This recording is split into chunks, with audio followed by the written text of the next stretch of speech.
Hello and welcome to the FPL Yellow Army YouTube channel, and it's the Game Week 9 deadline stream. It's nearly deadline, 6:30 Friday deadline, for the first time a Friday deadline since Game Week 1, Manchester United against Fulham. And we're back with the nervy decisions ahead of Game Week 9. What transfers are we making? How did we get on in Game Week 8?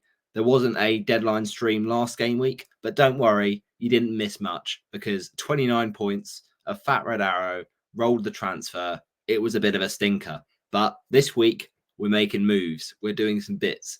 And I will go through each of my selection decisions in Game Week 9. So we'll kick off by saying that the man next to me, right here, if we just point the right direction, the absolute legend that was Mr. Andy, FPL Mode. What a guy. Great podcast. The former temporary podcast, Game Week 9 preview, was absolutely quality. He smashed it, as always. But it was, really, really good fun. And do give a listen to that if you haven't already. Some great quiz mayhem, some great tips for your team. And even if you don't get the chance to before the 6:30 deadline, it is still really relevant to the future weeks. So make sure you do check it out.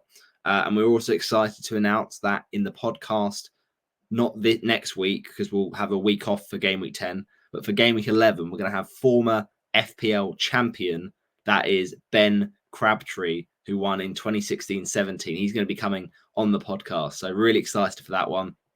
But we're previewing Game Week 9 in this FPL deadline stream. Make sure you do, of course, check out the FPL Juice Boys. Their streamception is always quality. And I'm sure they'll be showing all the best content creators. If they end up showing this one, then I'll love them for it, but I doubt it very highly. However, if you do want to give me a shout out and let the FPL Juice Boys know, you can feature my channel and feature my deadline stream as it stands, then get on that Juice chat and mention it. Really would appreciate that. But no worries if not. We're here to talk about our team and really what was a car crash of a Game Week 8 for a lot of people. So it's, the classic saying is a good week to have a bad week. It certainly was, in my opinion, that last game week. So if we just look at the Game Week 8 score, 29 points. I mean, I rolled the transfer because I didn't feel that there was much I needed to do with my team. So I ended up having a bit of a selection headache. But I thought that Semenyo wasn't worth playing because he had the fixture against Arsenal, and I thought Arsenal might get a clean sheet in that. So hence I played both Saliba and Gabriel. Semenyo actually played really well, and I was quite lucky with him third on bench for him to not get a return. So was, always going to be benching him. Carvalho was one that I didn't mind playing against Man United, but I felt with Johan Visser coming back, the minutes weren't assured in that Manchester United fixture for Carvalho.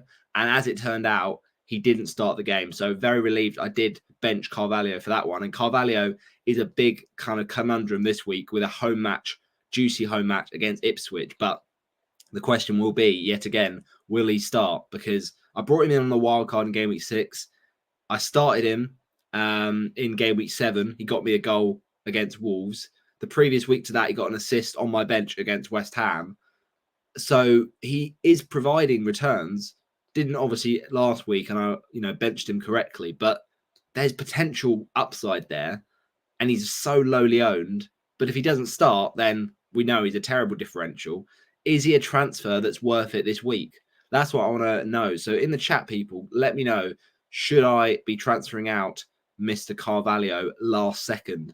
But he's not the worst player for this week and going forward if he can nail down a starting place. It's just I feel like Visser might be a bit higher up in the pecking order, but you never know.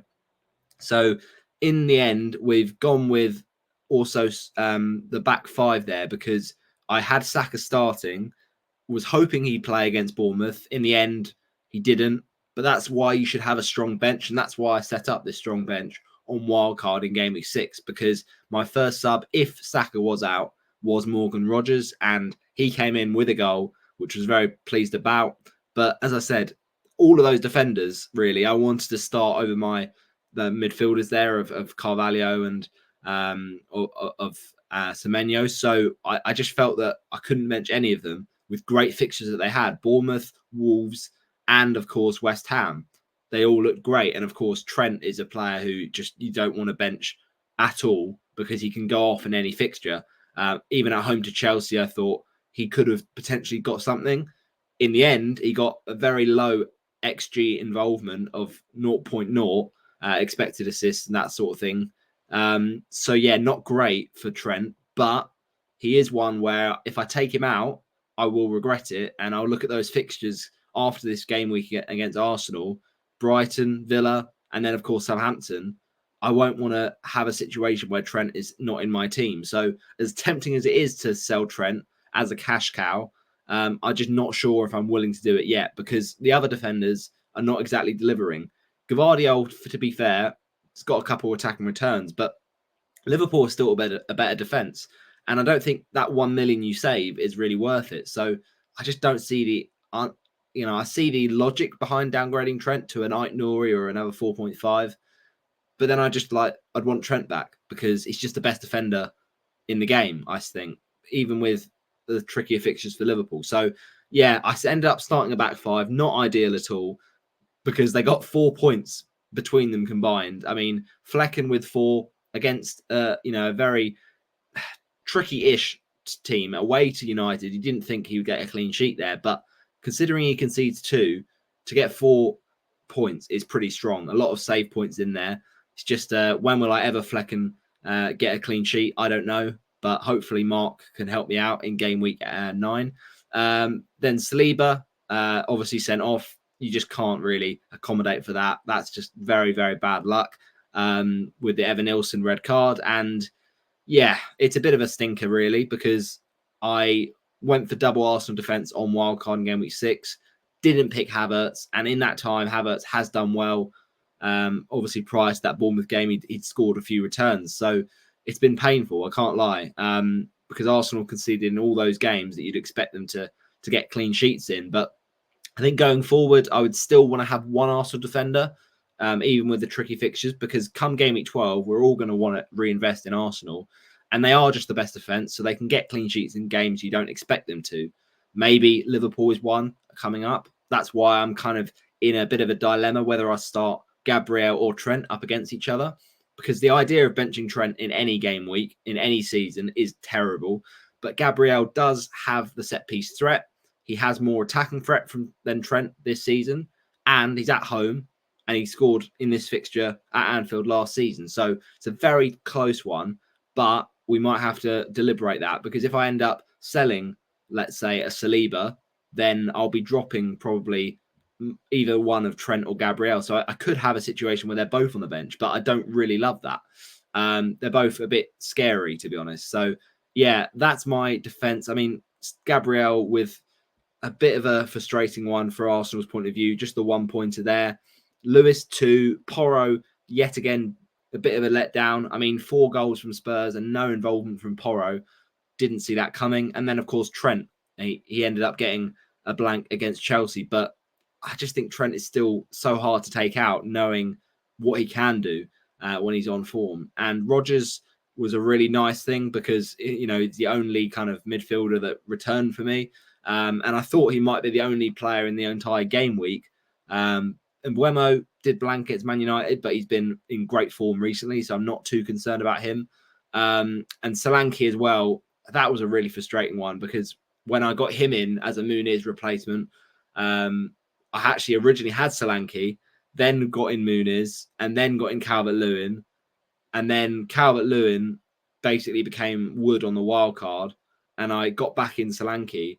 And it's just been a terrible, terrible investment, Solanke. As much as he doesn't look a terrible player, he's just not a great FPL pick. He's playing a bit like Bobby Firmino in terms of just doing a lot for the team in his kind of number 9 role, but not actually getting involved and having enough clear-cut chances. He wasted a few of those earlier on in the season, but now they're not even coming to him. So you look at someone like Calvert-Lewin, who has been a terrible pick this season. At least he's getting the chances, and Solanke isn't. So the fixtures are still great for Spurs. I do want to move on Solanke soon, but I just think ahead of Palace away, that is not the time to do it. Chris Wood, absolute king, saved my bacon really on that Monday night. A terrible game week, but Chris Wood yet again is Mr. Consistent. I backed him against Fulham, didn't do anything. Then I benched him against Chelsea. He scored. So finally, I get the rub of the green when it comes to the Kiwi. He gets me the return, and very, very pleased to own him going forward with that Friday night fixture at Leicester. So yeah, it's been great to own him. Haaland, though, is a bit of a discussion point this week, a massive discussion point. Is he your triple captain? Is he worth even selling? I never thought that a player would have those two things uttered in the same sentence. But for the moment, at home to Southampton, you cannot sell him. If you don't have him and you can't get to him, you have to just lie in your bed because you've made it. But with him this week, he's just so clear as a captaincy. Is it triple captain? That's the question, because the mystery chip throws a spanner in the works. We don't know future game weeks, but the form is a concern in the Premier League, at least, because in the in the Wolves game, he was just so absent. He didn't have any sort of involvement, was missing in that match. And then I look at the Champions League. Okay, like, let's not get carried away here.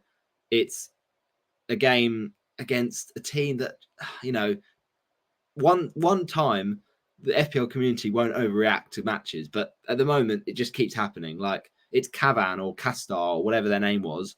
He scores a brace. Okay, one of the goals is quite spectacular, but keeper probably should have done better. It's just Erling Haaland still needs Kevin De Bruyne, I think.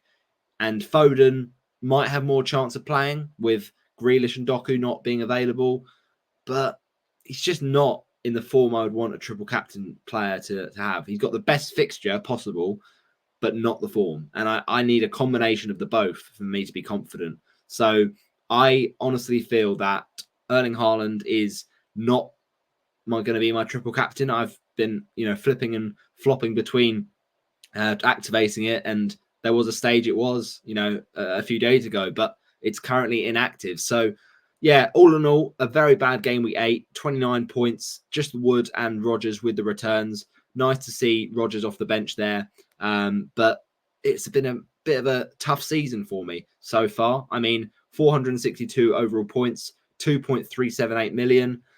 I had an okay game week last week with a nice green arrow, but dropped back down to 2.3 or so K. So it's been hard to kind of get any momentum. And I've never been outside, inside the top million so far this season. So it's been a tricky one, I can't lie. But we have to go again in game week 9 and hope that with us making transfers for the first time since game week 5, that maybe these could just be the difference. So I'll talk about my kind of team lineup, and then we'll get straight into potential transfers and what we're looking like in terms of FPL.team, a bit of planning for the future, because it's always important to look beyond just the one game week to work out the knock-on effect of your transfers. Now, Flecken, great fixture at home to Ipswich. Absolutely not going to change my keeper at this stage, because as bad as Flecken has been in terms of clean sheets, he does get save points. And this is an Ipswich side that, okay, they can score the odd goal here or there, but it's still a promoted club. Like, I'm not going to back against a goalkeeper with those fixtures on the horizon. I just need a clean sheet. Flecken, if you could finally deliver me a clean sheet for the first time ever, that would be much appreciated. I've just got to hope that someone like a Delap or a Hutchinson just has an off day and I can finally get that clean sheet, because Brentford just don't seem to want to play that way of being solid. They love to kind of play out the back, and sometimes they love those set pieces, and it's good from scoring goals point of view for those Brentford defenders like Pinnock and the likes of Collins. But in goal, Flecken is just not getting any clean sheet points, and they're so key for bonus points for goalkeepers. Once that clean sheet is gone, it's very hard to get more than about 4 or 5 points. So yeah, got to hope for something, but we'll have to see against Ipswich. Then I've got Lewis, because he's got a promoted club at home. It looks very nice on paper if he starts. It's a big if, of course, but with the injury to Walker, I'm more confident in Lewis's minutes. And yeah, I just don't see how you can't start him if you have him. This was the fixture that, a lot of players, FPL managers would have been looking at for their City players, and you just got to max out on them. With Southampton, we know City have been poor defensively, but they are also a struggling team, Southampton, in terms of results. So that confidence in the attack is not right there at the moment. I mean, I know that Cameron Archer scored in the last couple, but I don't expect Southampton to have a massive, amount of chances in this game. They'll probably get dominated by City. So I think the opportunity for a clean sheet is very strong, as much as it is Manchester City. And hopefully Lewis can get an attack and return as well. Gabriel is currently starting ahead of Trent. That's what I've got at the moment. It's so tight, though, because I look at it and think with Calafiori out injured and with Saliba suspended, a Liverpool goal is probably quite likely. And I think in terms of games at home, this is the second hardest game for Arsenal. But then you've also got to look at it from the Liverpool perspective of this is probably the second hardest away game for Liverpool. So you could probably see both teams scoring, or you could see what we saw last season between Man City and Arsenal, where there's a tight game, it's a 0-0, and then both Trent and Gabriel get clean sheets. Trent is an interesting one because of what I talked about with the cash cow and helping getting funds for likes of Palmer and Foden and all those premium assets in the coming weeks. But there was news of Trent potentially be playing through an injury at the moment. So that is interesting. I think those that are downgrading Trent to get in, like, say, a Palmer, because it would be lovely, wouldn't it, to have Palmer alongside Saka? Because I know that Saka might not play this weekend, but he also could. And then I just leave him there, ready for game week 12, because he's good in any fixture, Saka. But it's not easy to have a squad that you're happy with Saka and Palmer in the midfield. Now, if I just look at my transfer planning, I mean, if I wanted a route to get both Palmer and Saka in my midfield, it'd probably be selling Carvalho because of his doubts in terms of minutes. And so then you're looking at Palmer and you're saying, well, if I want to get to Palmer, the only way I can do that is by selling Trent. And so selling Trent would have to go down to like an Ait-Nouri. And then that leaves us with 3 million that we have to make up the difference. Now, Solanke would have to be gone because there's no other way of me affording that. So then it would be I get in a non-playing 4.5 striker to afford that. And that's in no -4s, no hits there. I can get a midfield of Saka, Palmer, etc. Now, let's say Saka isn't playing this weekend. No problem. What we can do, we'll start Palmer. We'll obviously bench Saliba. And then as a first sub, it looks pretty nice, doesn't it, to have Mr. Semenyo as someone who can come in? Because, yes, Rodgers you'd favour in that fixture, but also I would say Semenyo could well score in that. And if Saka doesn't play, then so be it. But he should probably be back for game week 10 because the fixture is a big one again against Chelsea, I believe. And so I don't think that selling Saka is essential. I think it's understandable. I can see the logic behind it, but it's nowhere near being essential. So it's very difficult for me right now. I am considering these options and I'm just looking at it and thinking, is Saka someone that I would want to get back? Absolutely. By game week 12, he's got to come in. I don't have that wild card to get in all these Arsenal players again. So that then leads the question, do I sell Saliba? This week, I'm not sure is the right week for Ait-Nouri because I think they'll probably concede away to Brighton Wolves. I think a better week for it would be at home to Palace once we've seen Wolves play in a bit of an easier fixture because we know how they've had really tough games, Wolves, at the moment. So I think the play could be replace Saka and then potentially replace Saliba next week. But then it leaves me with a problem if I don't go for Palmer in game week 9 because it's not easy to be able to squeeze in Palmer and Saka by game week 12. But I kind of do want to get to that stage. And as you can see here, the team you have isn't ideal just to get Saka and Palmer there together. So Saka could well play. He also could not play. And he might just be one that's worth getting in by game week 12 and getting rid of now. Obviously, Son is someone who's ruled out this weekend as well. So glad I didn't make an early move for him.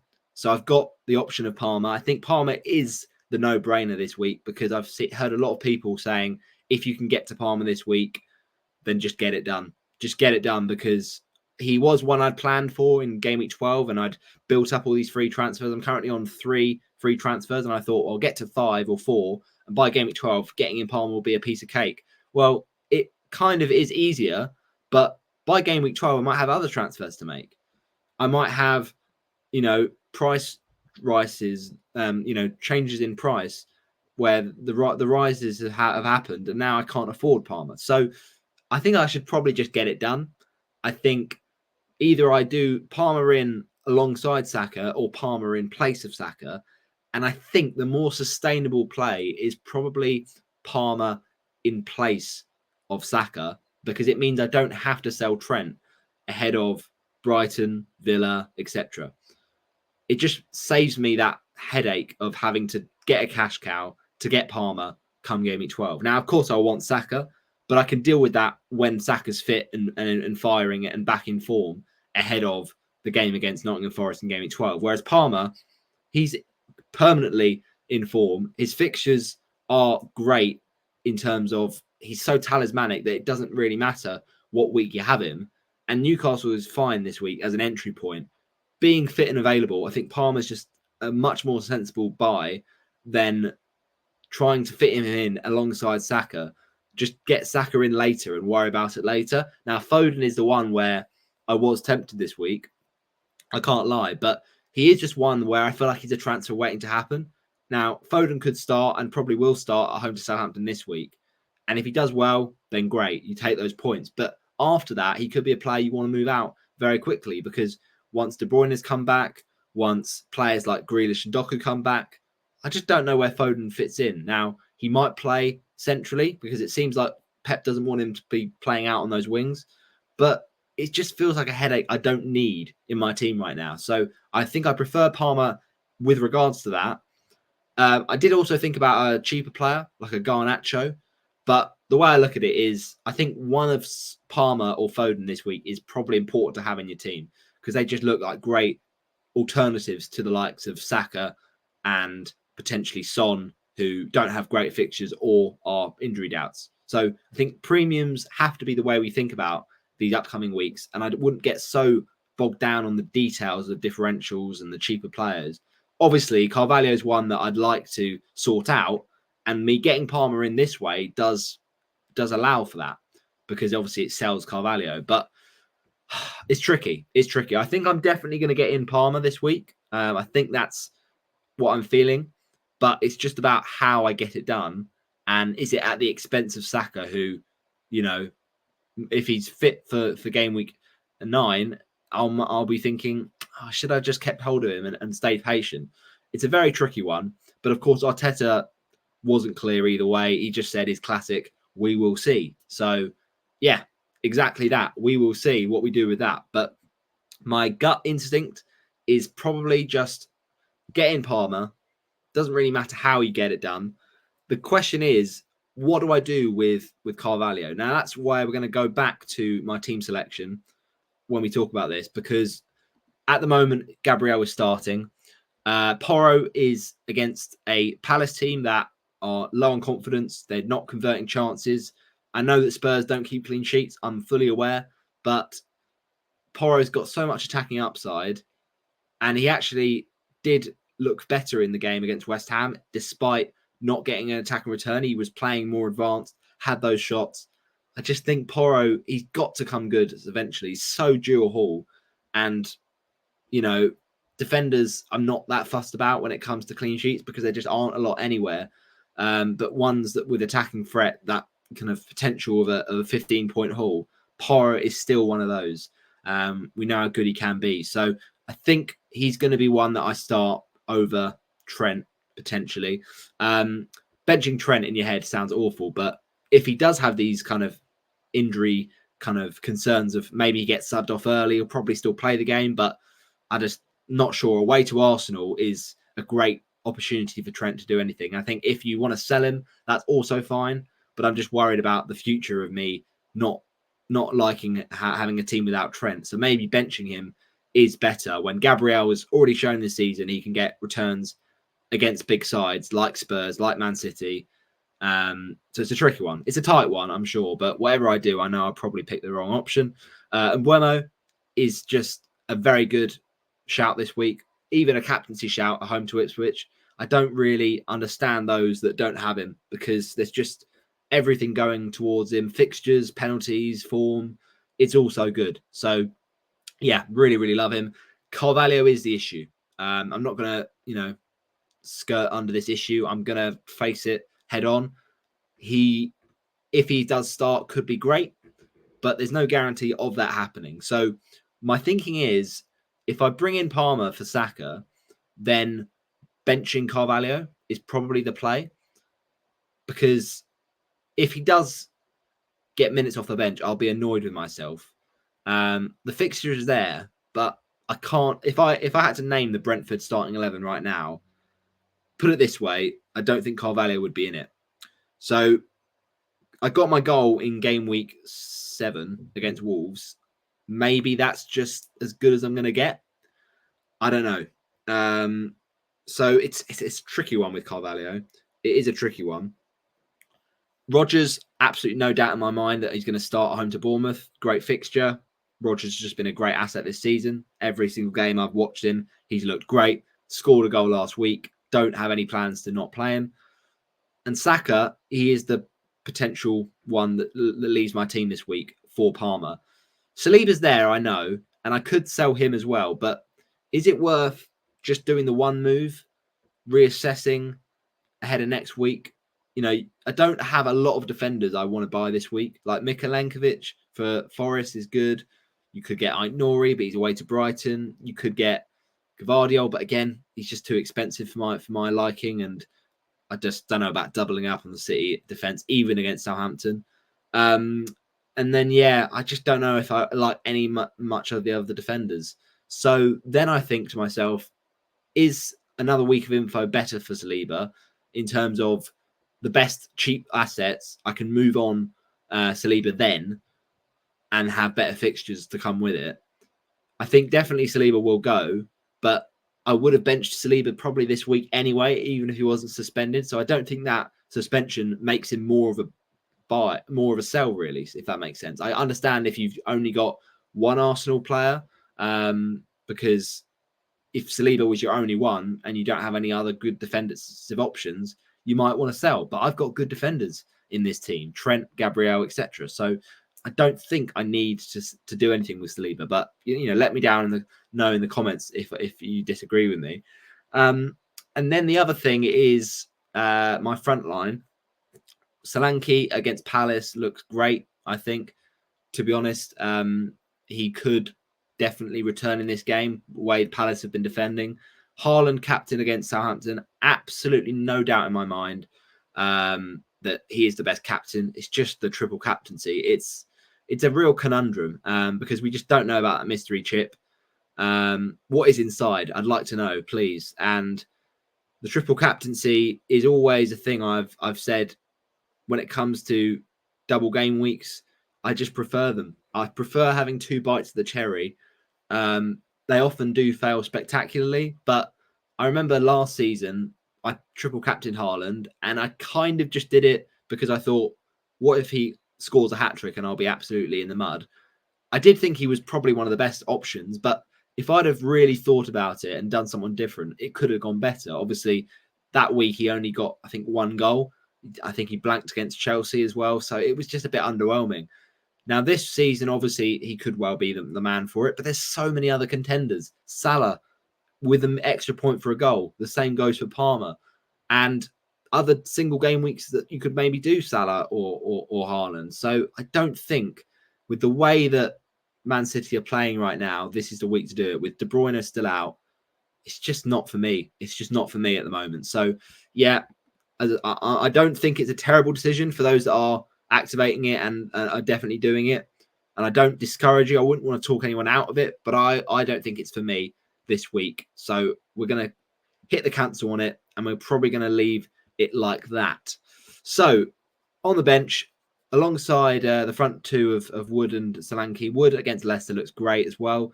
Bender, Trent, Semenyo, and William Saliba. Semenyo for me is definitely a bench. I think Villa's a tricky fixture, especially away from home. I know they do tend to concede goals, Villa, and they have this habit of finding a way to concede in every game, it feels like. But I still don't think that Semenyo is one you should be taking out of your own squad, because the fixtures do turn really nicely around kind of game week 11 sort of time. So, yeah, he's fine to just sit there. He's fine to just sit there at the moment. I think the other thing I would say is Trent next week, I'm probably going to want, because Newcastle away is the fixture for Arsenal. If we look ahead to next week, so let's just say by some coincidence I'd done those 3 transfers I'd discussed earlier. Then I look at next week, right? If we just show it up on FPL team, I'd have no Trent. I'd have Gabriel away to Newcastle, which, you know, it's okay. It's not the end of the world, but it's not amazing.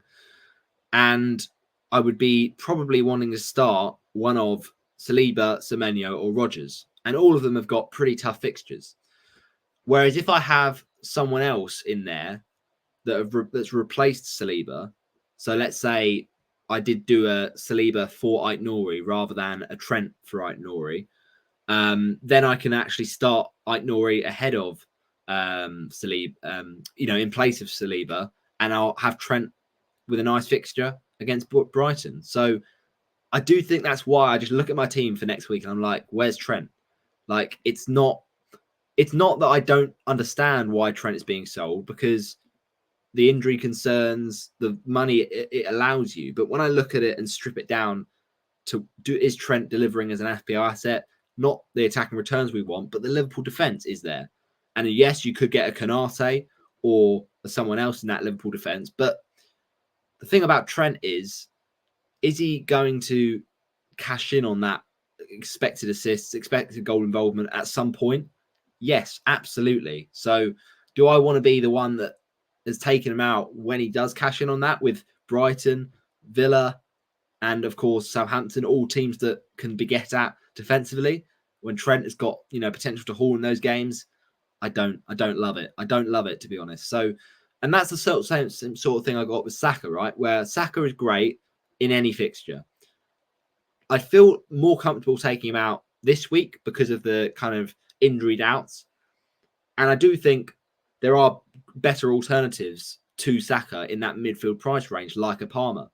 Whereas you look at the defenders, I don't think there are many better than Trent still, in terms of what he can provide and the fixtures, the way that Liverpool's defence is doing this season. So all in all, that's where I've got to. I think I'm probably not going to sell Trent, as much as it's tempting.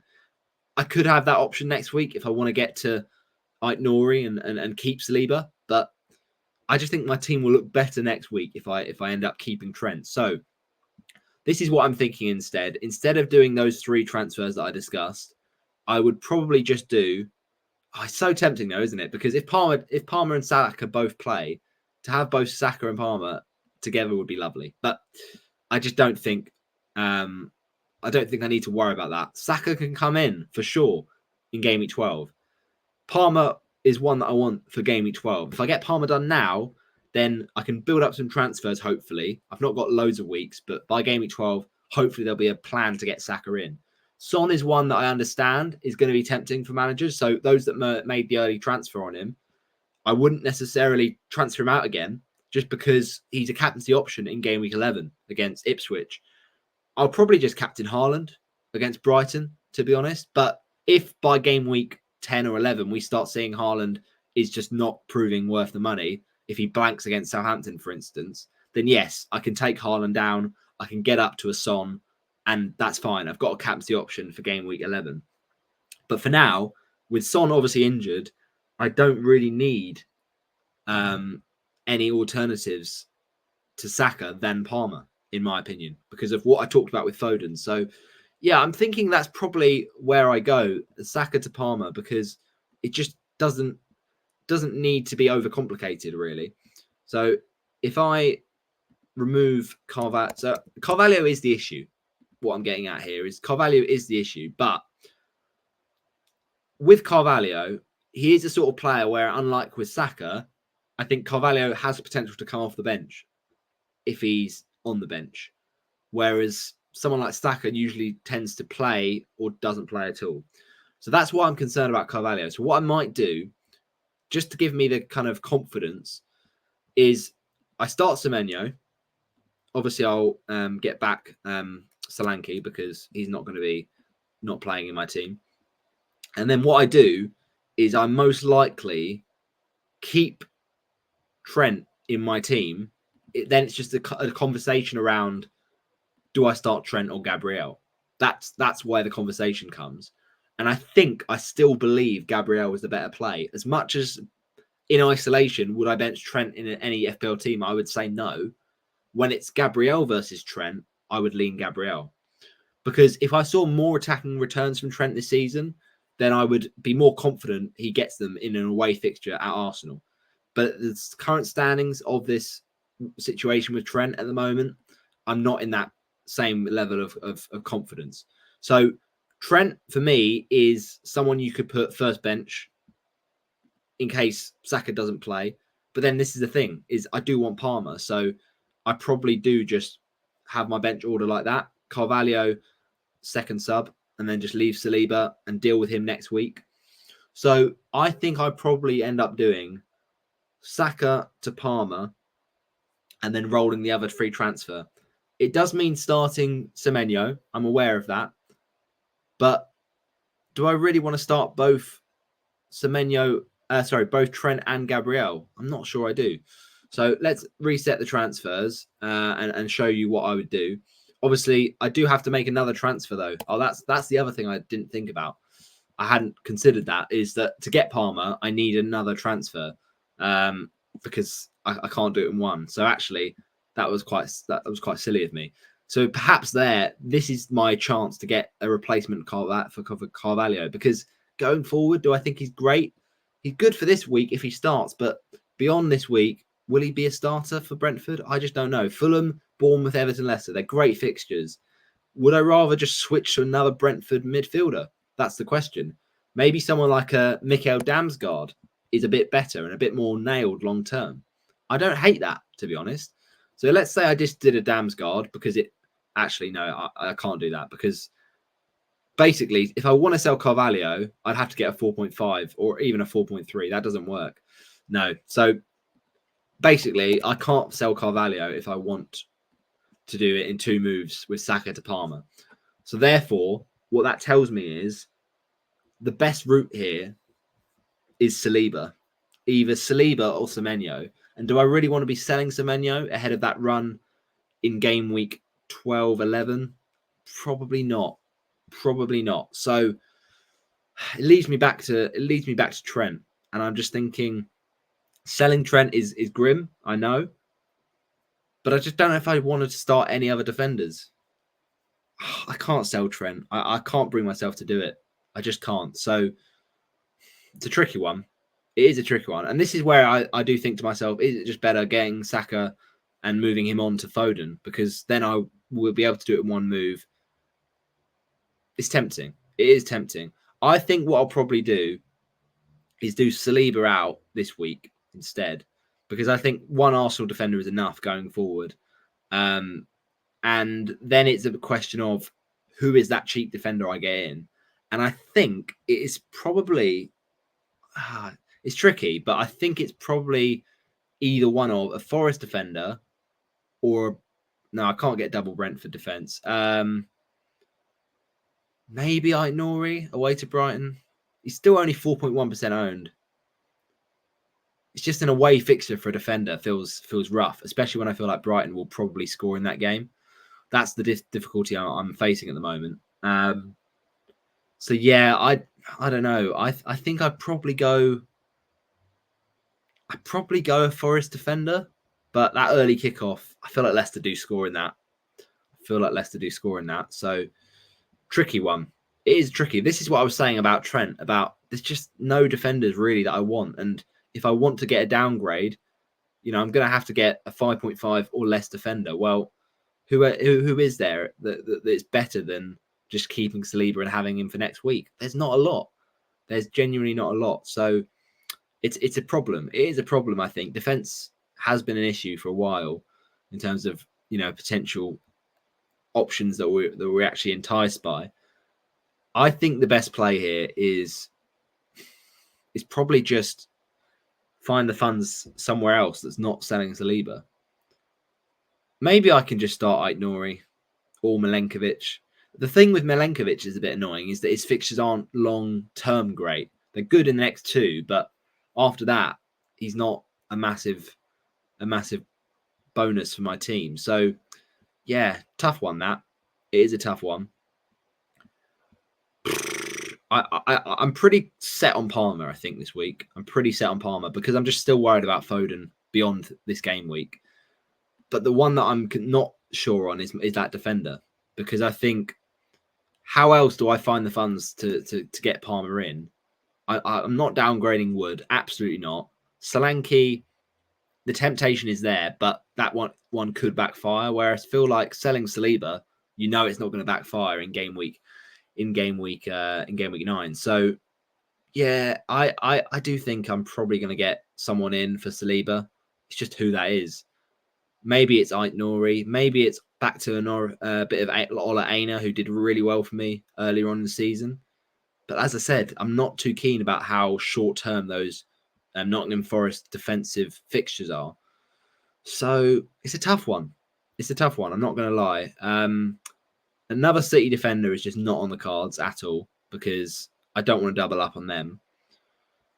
So I think it has to be like someone from a cheap team, maybe an Everton defender, maybe a Mykolenko, because their fixtures are great long term. I am concerned that they will concede against Fulham because of Jimenez's form.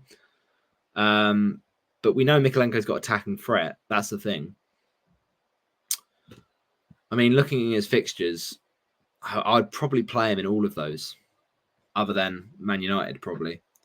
But they look great. They do look great.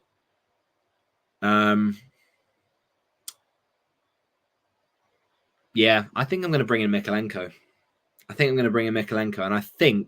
I'm going to start Mykolenko over Semenyo, and then have Semenyo second sub with Carvalho third sub. I never thought I'd be in a position where I'd be benching Carvalho, but it's just that concern over his minutes that I'm just not loving. So I never thought I'd be bringing in an Everton defender this week, but this is what I'm fancying. This is what I'm feeling as a Saliba replacement. And it does mean that I've only got one free transfer left. Like, I've used 2 of the 3 I've got, but it does mean I get 2 free transfers next week, right? So that's not the end of the world.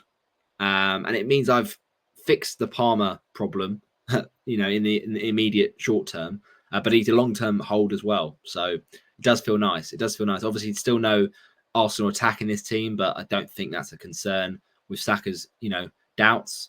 I've got Spurs covered there. I've got City. I've got Chelsea now. I think it looks good.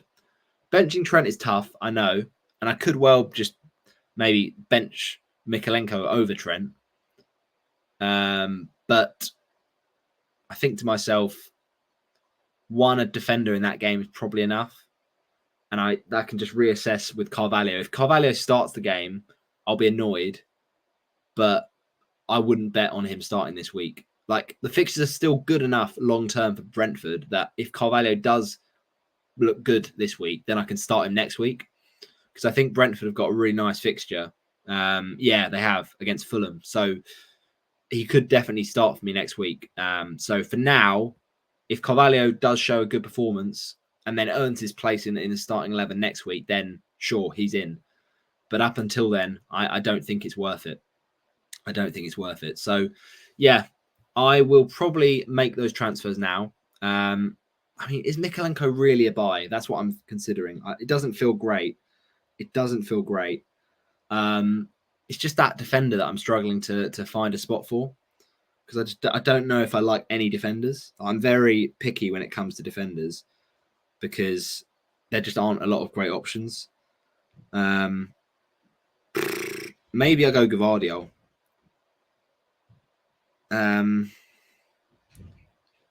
Or I just go Aït-Nouri. Aït-Nouri could be the play. I think it's either a City defender, Aït-Nouri, or Mykolenko.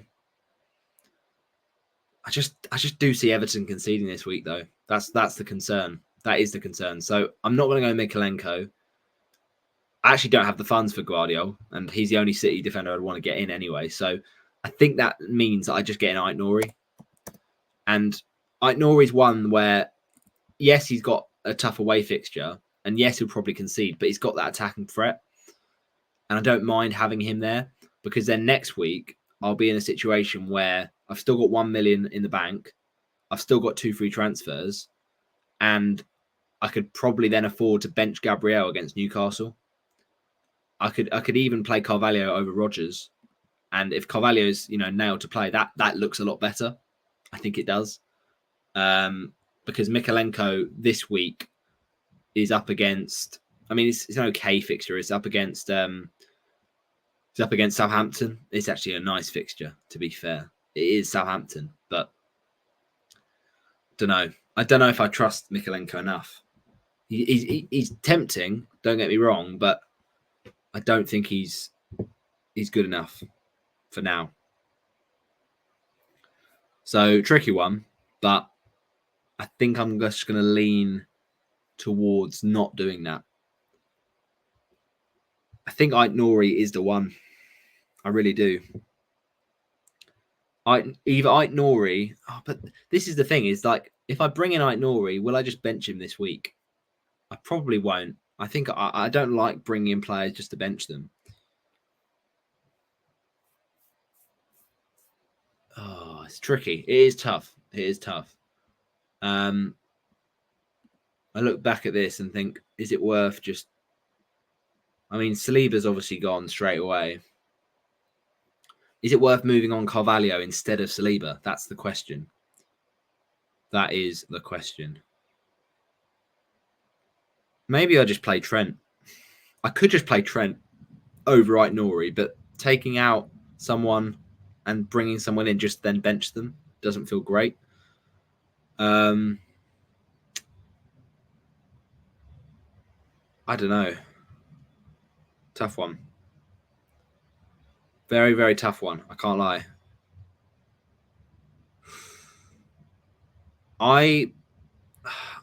I'm thinking probably that I end up.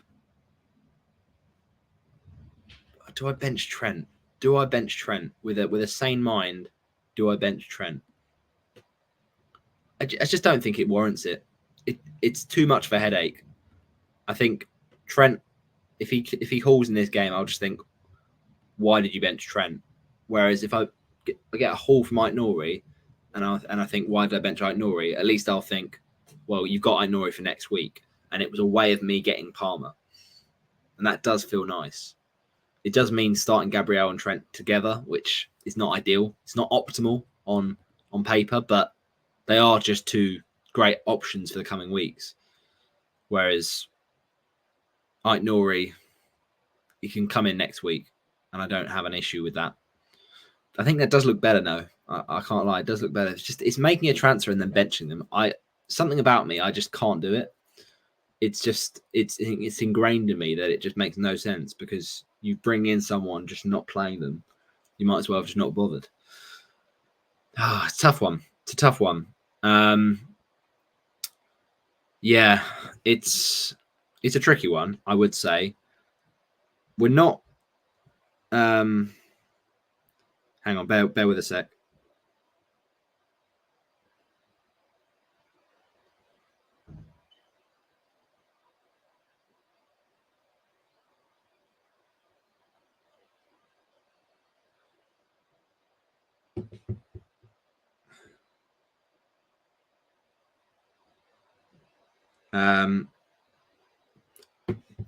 I think.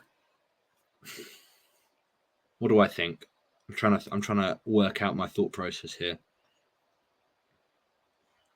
I definitely want Palmer, but do I need to do anything else? Maybe I don't. Because like I said at my team, and I said looked at it and I thought, well, come the next game week, will it just look bad with Saliba and Gabriel? Yeah, it will, but then I can just move on one of them next week for Aït-Nouri.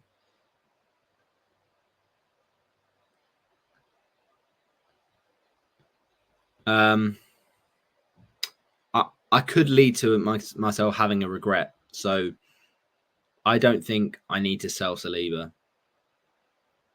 I can do it next week. It's fine for me to do it next week, honestly. So I think I'm going to just leave Saliba on the bench. I don't think Carvalho is going to play. I'd be very surprised if he did. So I'll put Carvalho first on bench just because it's Ipswich at home. And then we'll leave it like that. Just the one transfer. Oh, we can't do that. How many times? I have to make another transfer to get Palmer in. I keep forgetting that.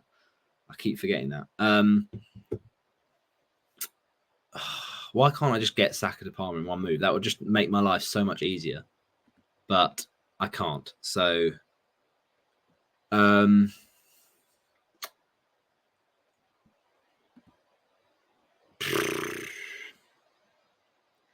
tricky one, that. Unless I sell... It's basically, who can I afford to bench out of Gabriel and Trent? I don't think I can afford to bench either of them. Can I? Because they're just so... We know what they can do when they return big. And they're playing each other. It's tough. I need to see a team on Twitter where someone has benched either Gabriel or Trent, and then I'll feel so much better about what I'd choose to do. Literally, that's what it's come down to. Because I don't see a lot of people. I mean, lots of benching or selling Trent. So maybe I'll feel better about myself by benching Trent because other people would be in the same boat as me if he hauls. That's what I'm telling myself, but I don't think he's worth selling. So I think I bench Trent, but don't sell him, and therefore I sell Saliba. Does that make sense? Because that way, that way I can make the transfer. Oh, but this is the thing, right? If I do Carvalho, I don't have to bench Trent, and I can find a way to get the funds because I can make another. Although actually no, that doesn't work because Carvalho's 4.8, which is a pain. So yeah, he's just going to have to stay there really. I do need more money really if I want to upgrade Carvalho, and I don't have more money. I have less money because I'm getting Palmer for Saka. So actually, a downgrade here is just the way to go, and therefore it gives me money for me to upgrade Carvalho in future weeks if I end up selling Saliba now. So now I think about it, selling Saliba is just the play, and benching Trent is what I'm going to do. It doesn't feel great. Of course it doesn't. But I just think I don't like to bench people that I bring in. It's just knowing who would come in for Saliba is the hardest bit. It is genuinely the hardest part. Mikalenko just feels awful. Aït-Nouri feels okay.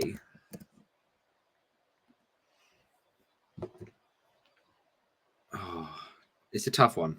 It is a tough one.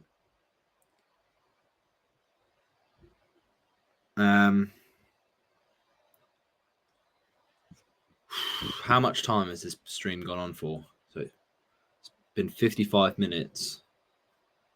So yeah, I mean, it's coming up to 5:30 now. I'm struggling. Obviously, it's 6:30 deadline.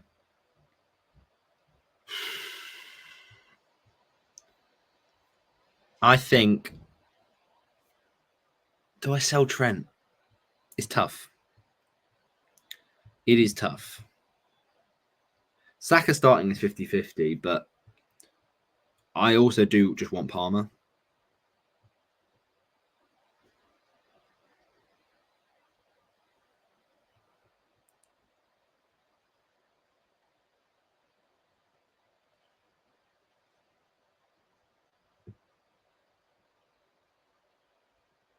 it would be nice to have Palmer early, wouldn't it? So I think I'm going to make those moves.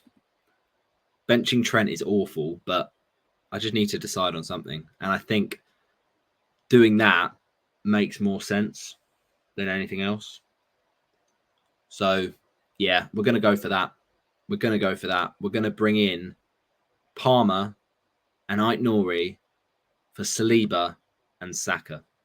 And it leaves me with 1 million in the bank for me to replace Carvalho next week if I need. Like, he's 4.8. I can get up to a 5.5 mid if I need to. And, you know, that looks great for next week because then I can get a team like that. If Carvalho doesn't play, then I could always start Rodgers against Spurs, or I do Carvalho to any one of. Oh, actually, I've got 5.8, even more, but I've got 2 free transfers anyway to play around with. So I could get in like any one of these mid-price players, someone like, probably not a Smith Rowe, but someone like a McNeil. Don't hate that. I could get in somebody like a Minter. Brighton's fixtures, though, aren't great next week, I don't think. No, they've got Man City and Liverpool. So, yeah, probably not. But I could definitely get in some of these options. Yeah, there's not a wealth of options, I'll be honest, around this price point. Maybe I'll just get Damsgaard. I could literally just get Damsgaard. If Carvalho is not starting, or if he is starting, I can just leave him. But I can switch to that Damsgaard if he isn't starting. And yeah, that does look good. That does look good. So I'm glad I'm not selling Trent. I'll be honest. I'm glad I'm not selling Trent because I just think I'll want him come game week 10. I'll definitely will. So yeah, that feels absolutely fine. That feels absolutely fine. And obviously Gabriel can come in if Lewis is not playing. No problem with that. Rodgers could be my second sub. So yeah, I'd probably make those transfers, to be honest. The 2 transfers, Ait-Nouri and Mr. Palmer. I mean, is there a better defender than Ait-Nouri? There probably is out there that I've not thought of, like a Milenkovic or someone else. But I just think get those moves done. They look logical in my book. So Carvalho is an issue. And it's a shame, really, that this week I'd be benching him. But I don't have him in my predicted lineup. He's not there. It does make me think, should I put Carvalho first sub, and then if he does play, then he's got more chance of coming in? Or I just start him. Or I just start him over Ait-Nouri, which I could do. But I'm not loving it. I'm not loving it. Yeah. I don't hate it. I think I'm going to go with that. I think I need to just not overthink this now. I did think about Semedo as well for Wolves because, you know, he's got attacking threat as well. 0.1% owned. So he's very differential. And he's got assists in the last 2 game weeks. Don't hate it.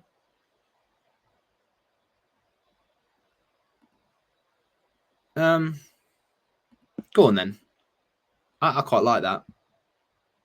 I think I quite like that. Semedo, he's the one. Saka for Palmer. Not many people are going to have Mr. Semedo in their teams, so I could get an edge there. And it saves a bit of money as well. Ait-Nouri is actually more expensive. That extra money. Oh no, it doesn't save money. What am I on about? It's the same price. But anyway, he could just be just as good as an asset, and it's great fixtures for Wolves. So yeah, I like those. So that's Saliba and Semedo to Saka and Palmer. Got a lot of S's going around here. Triple S. But yeah, that does look good. I can't lie. So 2 free transfers. Still got 1 for next week. So we'll have 2 in game week 10. I like it. Nelson and Cole. Confirmed. Saliba and Saka have gone. And the team is looking like this come this game week. So Carvalho, I'm not confident enough. He's going to be on the bench. and I'll probably put Mr. Cole Palmer on vice captaincy because he is just very, very close to Mbuemo. And I think he's probably up there in terms of the best vice captains. But Haaland, definitely captain. That's my team locked in for game week number 9. Transfers made. Semedo in for Saliba and Palmer in for Saka. I can get Saka back game week 12. No worries. We're feeling locked and loaded and we're feeling good. So thanks for watching this game week 9 deadline stream. There's just about an hour-ish to go until the deadline shuts. But yeah, thanks for watching. It's been really good fun. Make sure you do check out the Juice stream, which is still going on. Juiceception, quality guy that those guys do is absolutely underrated like hell. So yeah, absolutely give them a watch. They're just smashing it, absolutely smashing it. So yeah, really enjoyed this one. And we'll see you in the next one. Bye-bye, everyone. And let's hope for some green arrows. And Trent, just don't do anything on my bench. I could, well, swap Semedo for Trent last minute, but who knows? That's my team. I think we're locked. Bye-bye, everybody.